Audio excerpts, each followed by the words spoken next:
Everyone na yen kwansem fufrom we. Ye free na wachi asem ba ko a ene ya boso a. Ne nyina ye Krobea Asante Technical Institute no. Adisuafo wo mu kiremu a empanimfo ye kwotworo nsɔhwɛ no empanimfo amu kwan ama wo mu anua pɔ antwere ntwanti no wo afu omkokwa apai ene wo mu tisi school ho sɛ sasen ene ka no mo de 1 2 3 no mo muni no na ka yi ta hwehwewiem na ba sesi wo mu papa hwehwɛ ne ade a na ewi ase aposifo bam no mkyɛ sɛ ene akora wo pade kokwa hu ade damarama ene kyerɛ no wo mu tigu mu kyekire nkoda ne bia nkoda makoma ko aduasan kro 39 ena sabro makodi senseme na wo mu kopiem wo kotu omokoye no his worship Samuel Boaben Kwansa ene wotena dwamu ene opanyi kire se a lawyer for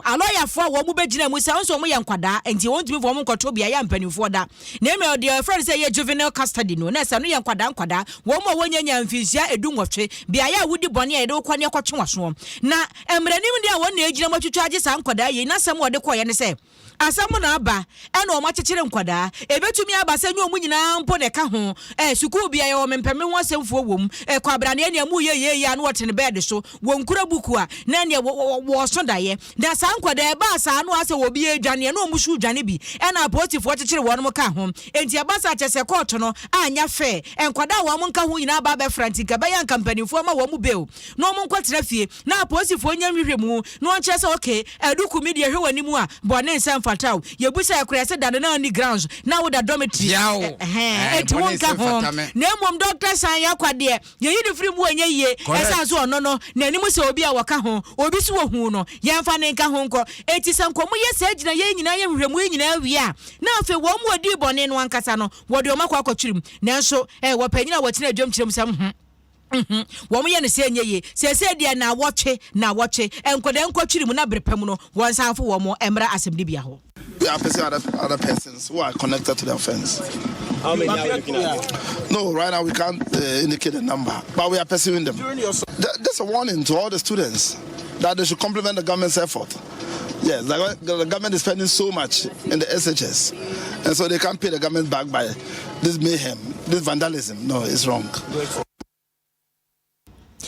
Any equity ye Asante Bantamu posi sahene ACP Kofi Blaguchi wano no wakire se omugusu aye omo chichira foforo na afei omo mamaburu no ahunu se abane bone ho made mantoa so sukumu aye denti wutimi fa mra nhyɛ nsɛm na wonya de opese jeze be ma jeze wanyini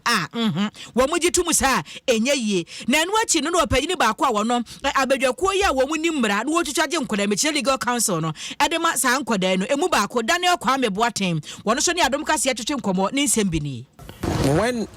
an issue that has this public character or case, the police normally will embark on a soup, and so therefore whoever is caught by their net, they will further investigate into the matter. So that is what exactly has happened. So the police embarked on a soup, and these people were unfortunate to be part of the persons that have been arrested.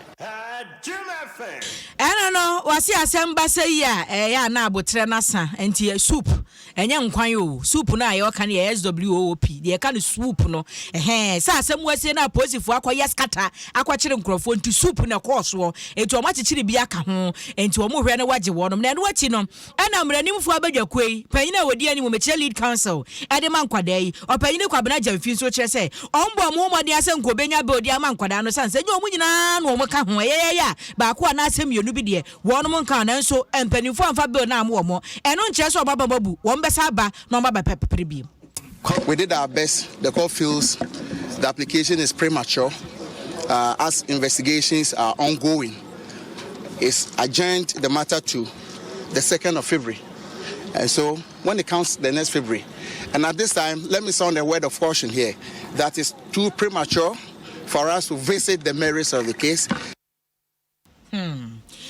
Wey a lead council edema mabunu ya wonom ewa Krobea Asante Vocational Technical Institute wakwodi amia no ene wo kyese na woche na 2nd February won besa ba na waba ba pribia obium.